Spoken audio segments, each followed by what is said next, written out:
periods, I locked myself away at home, took long baths and lots of painkillers, and fortified my body and mind for the next cycle.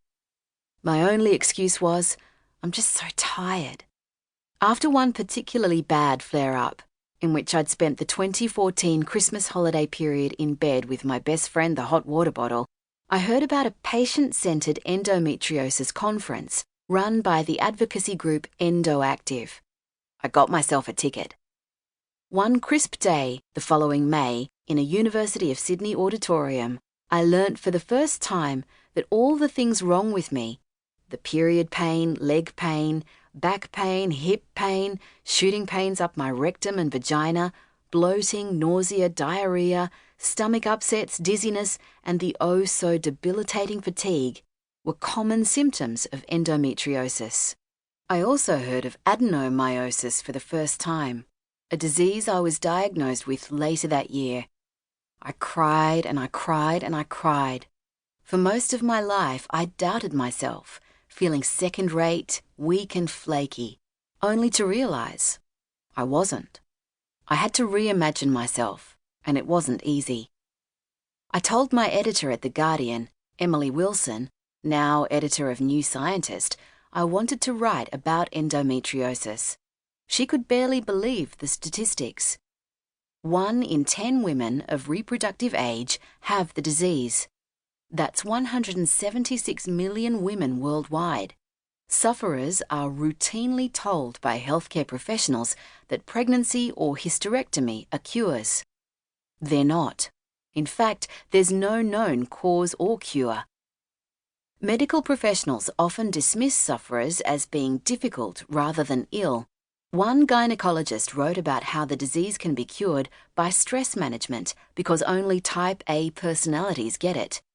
Another gynecologist wondered aloud to a researcher, do mad people get endo or does endo make you mad? It's probably a bit of both, he concluded. An anaesthetist told a pain seminar that women with treatment-resistant endo have probably been sexually abused and need to see a psychiatrist.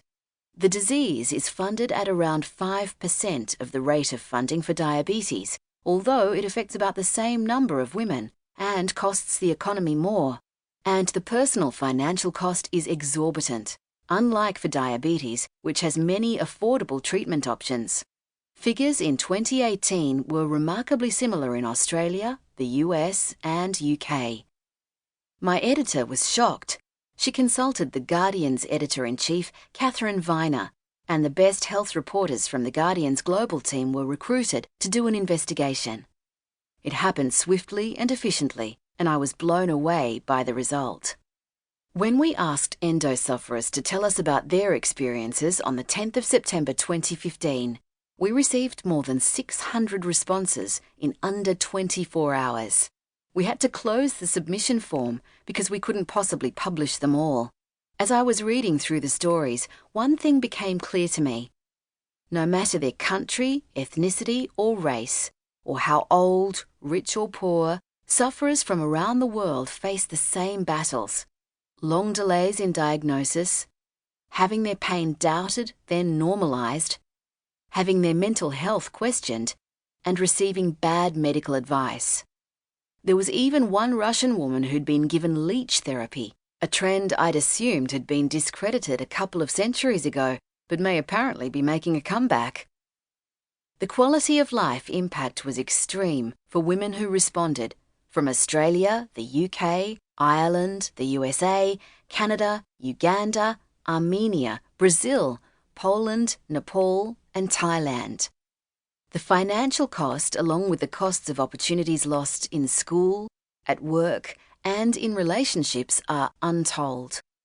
Endometriosis has been known as the silent disease, but that isn't because women don't want to talk about it. On the 28th of September 2015, when The Guardian launched its global investigation into endometriosis, 1 million people clicked. My feature alone has been shared more than 40,000 times. Everywhere I went in the weeks following that investigation, people wanted to talk about endo with me. I received hundreds of emails, and more than 3 years later, I'm still getting emails from women who